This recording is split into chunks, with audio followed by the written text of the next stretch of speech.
राजधानी शिमला में हाड़ कपा देने वाली ठंड के बावजूद भी क्रमिक अनशन पर बैठे एसएमसी शिक्षकों के हौसले बुलंद हैं। उपायुक्त कार्यालय के समीप नियमितीकरण की मांग को लेकर एसएमसी शिक्षकों का क्रमिक अनशन का आज 8वां दिन है।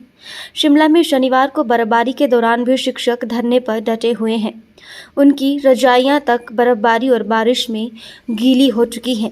उन्होंने हवाघर में हवा और पानी को रोकने के लिए कोई इंतजाम नहीं किए हैं, लेकिन एसएमसी शिक्षक संघ ने तिरपाल लगाकर किसी तरह से अनशन स्थल को सूखा रखने के प्रयास किए हैं।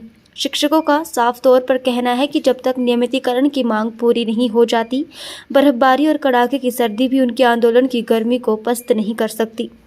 शिक्षक संघ के अध्यक्ष ने कहा कि राजधानी में बर्फबारी और कड़ाके की ठंड के दौरान वो क्रमिक अनशन पर डटे हुए हैं। उन्होंने उनके नियमितीकरण के लक्ष्य को हाड़ कपा देने वाली ठंड भी कमज़ोर नहीं कर सकती।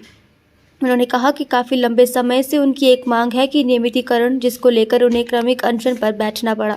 कुछ शिक्षक उम्र की उस दहलीज पर हैं जहां उनकी निगाहें सरकार को निहार रही हैं। उनकी उम्र 50 वर्ष से अधिक हो गई है और 20% अध्यापक ऐसे हैं जो इस वर्ष सेवानिवृत्त होने वाले हैं। उन्होंने कहा कि दूर दराज क्षेत्रों में सेवा दे रहे एसएमसी शिक्षकों के सहारे स्कूल चल रहे हैं। उन्हें सुख की सरकार से बहुत उम्मीदें हैं। उन्होंने कहा कि व्यवस्था परिवर्तन के नारे को लेकर सत्ता में आई सुख की सरकार ने उन्हें पूरी उम्मीद दी है कि वो उनकी मांग ज़रूर पूरी करेंगी।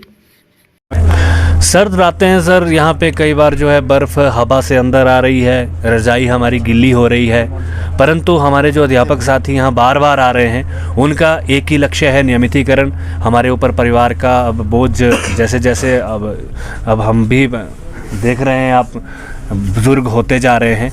अभी तक हम जो है अपने परिवार के लिए दवा दारू का बहुत मुश्किल से मैनेज कर रहे हैं, इस बात को आप समझ सकते हैं। तो हमारे लिए जो है लक्ष्य एक बहुत बड़ा है नियमितीकरण का। तो ऐसे में हमें जो है ये रातें गुजारनी भी, कहीं सरकार की आस लगाए बैठे हैं कि कहीं ना कहीं जो है सरकार आएगी, परंतु ठंड नहीं लग रही अब हमें। अब हमारे लक्ष्य बड़ा है, हम तो ठंड में रह लेंगे। हमारे जो एसएमसी के साथी है पहले रिटायर हो रहे हैं, पता नहीं अभी सरकार कैसे करेंगे। यहाँ पे देख रहे हैं हमारे साथी अब काफ़ी जो है 50 के आसपास है। अभी जो है पिछले 2 दिन पहले जो यहाँ पे उनकी डेट ऑफ बर्थ 1973 थी। तो ऐसे ऐसे हालात है। 20% जो है अध्यापक हमारा सालाना जो है अब 58 वर्ष जो है पूरी कर रहा है इस बरस से। अत्यधिक महत्वपूर्ण प्रश्न पूछा सर आपने, आप यकीन नहीं करेंगे, वो हमारे साथी है वहाँ पे। ये कुल्लू में एक जगह है गवर्नमेंट हाई स्कूल मझान, वो काफ़ी दूरवर्ती क्षेत्र है और बर्फ़ भी वहाँ पे ज़्यादा है। वहाँ पे 2 ही पद है, एक शास्त्री का, एक डीएम का, और वो एसएमसी है। बाकी कोई ना कोई हेडमास्टर है वहाँ पे, ना ने कोई अध्यापक। ये जो हमारे साथी है ये एजुकेटेड है, इन्होंने एमए भी किया है, बीएड भी किया है। ये मैथ्स भी पढ़ा रहे हैं, इंग्लिश भी पढ़ा रहे हैं, साइंस भी पढ़ा रहे हैं और हाई स्कूल के पूरा मैनेज किया। ऐसे सैकड़ों स्कूल है, यहीं आज अनशन पे बैठे हैं। आप चाहें तो इनसे वहाँ का पूरा जायज़ा ले सकते हैं कि वहाँ पे 2 ही पूरे गवर्नमेंट हाई स्कूल को, मझान को जो है 2 ही अध्यापक चला रहे हैं और वो एसएमसी पे हैं। और ऐसा अभी से नहीं है, बहुत समय पहले से है। तो आपने ये ठंड के और सरकार की गंभीरता का प्रश्न पूछा। शिक्षा विभाग ऐसा नहीं है कि नहीं जानता है, शिक्षा विभाग जानता है और सरकार जानती है कि हम लोगों ने जो है हार्ड और ट्राइब ग्रामीण क्षेत्रों में जो है एसएमसी शिक्षकों के ही सहारे मैथ पढ़ा रहे हैं, इंग्लिश पढ़ा रहे हैं, साइंस पढ़ा रहे हैं। टीजीटी जो है +1 2 के मैथ को पढ़ा रहे हैं। लेक्चरर जो है 6ठी 7वीं से सभी सब्जेक्ट को पढ़ा रहे हैं और कमी नहीं आने दे रहे हैं सर। काफ़ी लंबे सर स्थिति बहुत गंभीर है। हमारा जब साथी, बहुत सारे साथी को अटैक हुए, बहुत सारे साथी मर गए। अब जांच कुछ नहीं, क्योंकि उन्हें कुछ मिलेगा ही नहीं। बहुत सारे साथी जो है पहाड़ी से गिरे, पहाड़ी से गिरने लगने पर चोट हुई, सरकार की तरफ से कोई सहायता नहीं। अब आपने ये बात कही कि आपने समय समय पर ये बातें उठाई, पिछली सरकारों में भी आंदोलन किए। हाँ किए। अभी जो हमें ये 2 नारे हैं, सुख की सरकार और व्यवस्था परिवर्तन की, इस तरह से हम भी आस लगाए हुए हैं। व्यवस्था परिवर्तन कम से कम इस तरह से तो मुझे अब हमें जो 8 दिन हो गए हैं, मुझे ऐसा नहीं लग रहा है कि फिर भी उम्मीद है, बहुत ज़्यादा उम्मीद है।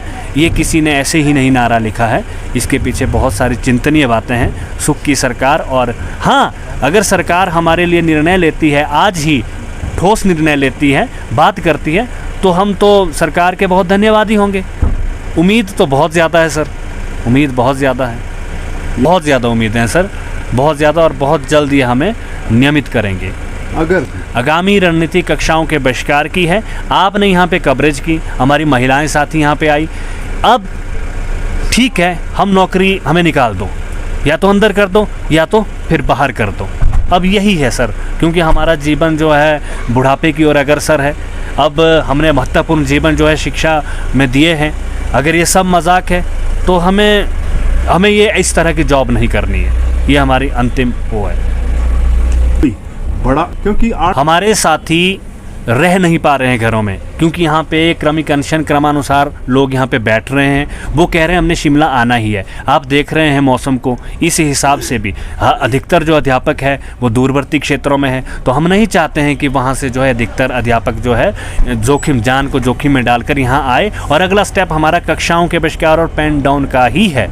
इसको जल्द ही, जैसे ही मौसम के हिसाब से 1-2 दिन के अंदर जो है हम इसका डिसीजन ले लेंगे। हम इसी डिसीजन पे हैं सर।